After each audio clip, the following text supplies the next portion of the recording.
আসসালামু আলাইকুম viewers. Malaysia কর্মী পাঠানোর নামে 22,500 কোটি টাকার লুট। দেশের ইতিহাসে বিদেশি কর্মী পাঠানোর সবচেয়ে বড় আর্থিক কেলেঙ্কারি ঘটনা ঘটিয়েছে রিক্রুটিং এজেন্সিগুলো। কর্মী পাঠানোর নামে সিন্ডিকেটের মাধ্যমে লুট করা হয়েছে প্রায় 22,500 কোটি টাকার মতো। অভিবাসন বিশ্লেষকরা বলেছেন, প্রভাবশালী মহলের ছত্রছায়ায় মালয়েশিয়ার লোক পাঠানোর নামে 3 দশক ধরে চলছে এই প্রতারণা। মালয়েশিয়া সরকারের সঙ্গে চুক্তি অনুযায়ী গত শুক্রবার 31 মে পর্যন্ত দেশটিতে 5,26,676 জন বাংলাদেশি কর্মীকে পাঠানোর অনুমতি দেওয়া হয়েছিল, কিন্তু বাংলাদেশ জনশক্তি ও কর্মসংস্থান প্রশিক্ষণ ব্যুরো বিএমইটি ছাড়পত্র দেয় প্রায় 4,76,642 জনকে। অজ্ঞাত কারণে বাদ পড়েছে 32,000 কর্মী। কথা ছিল, জনপ্রতি অভিবাসন ব্যয় বাবদ 78,990 টাকা করে প্রদান করবেন কর্মীরা। এই খরচের ভেতরে রয়েছে পাসপোর্ট খরচ, স্বাস্থ্য পরীক্ষা, নিবন্ধন ফি, কল্যাণ ফি, বিমানকরণ, স্মার্ট কার্ড ফি এবং সংশ্লিষ্ট রিক্রুটিং এজেন্সি সার্ভিস চার্জ।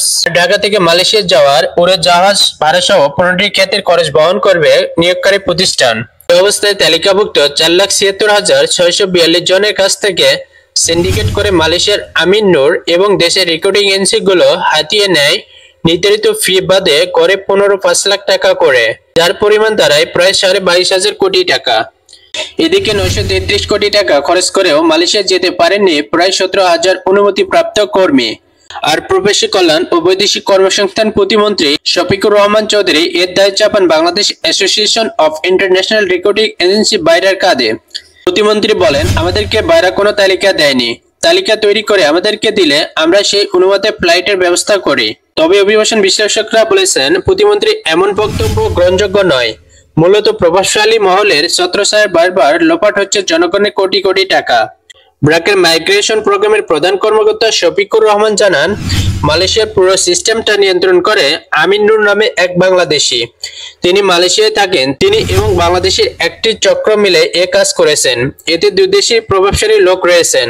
প্রবাসী কল্যাণ মন্ত্রী যদি বলে যে তাদের তালিকা দেওয়া হয়নি, তবে বিষয়টি দুঃখজনক। কারণ যে কর্মী অনুমোদন রয়েছে তাদের প্রত্যেকের তালিকা বিএমইটির কাছে আছে। কেননা কোনো কর্মী বিএমইটি বা মন্ত্রণালয়ের নিবন্ধন ছাড়া যেতে পারেনি। আসলে এ ধরনের কথা বলা মানে নিজেদের দায় এড়ানো। এদিকে অনিয়মের কথা স্বীকার করে বাইরা মহাসচিব আলী হায়দার চৌধুরী বলেছেন, পুরো বিষয়টি ছিল তদারকির অভাব। তিনি জানিয়েছেন, যেহেতু লোকজন যেতে পারেনি, এর দায়ভার আমাদের রিক্রুটিং এজেন্সিকে নিতে হবে। পূর্বে 2018 সালে মালয়েশিয়া সরকার বন্ধ করায় 52,000 কর্মী যেতে পারেননি। যখনই কোনো সংকট আসে তখনই এয়ারলাইন্স গুলো সুযোগ নেয়। এক্ষেত্রে তাই ঘটেছে। কাজে এই বিষয়টা বিবেচনা করতে হবে। গত 31 মে পর্যন্ত কর্মী পাঠানোর প্রক্রিয়ায় নিয়োজিত ছিল 101টি রিক্রুটিং এজেন্সি। 2018 সালে মানব পাচার ও 5,000 কোটি টাকার দুর্নীতি অভিযোগ এনে বাংলাদেশি কর্মীদের জন্য শ্রম বাজার বন্ধ করে দিয়েছিল মালয়েশিয়া সরকার। এরপর 2022 সালে আবারও পুনরায় শ্রম বাজার খুলে দেওয়া হয়েছিল, যেটি 2024 সালের 31 মের পর আবারও বন্ধ হয়ে গেল।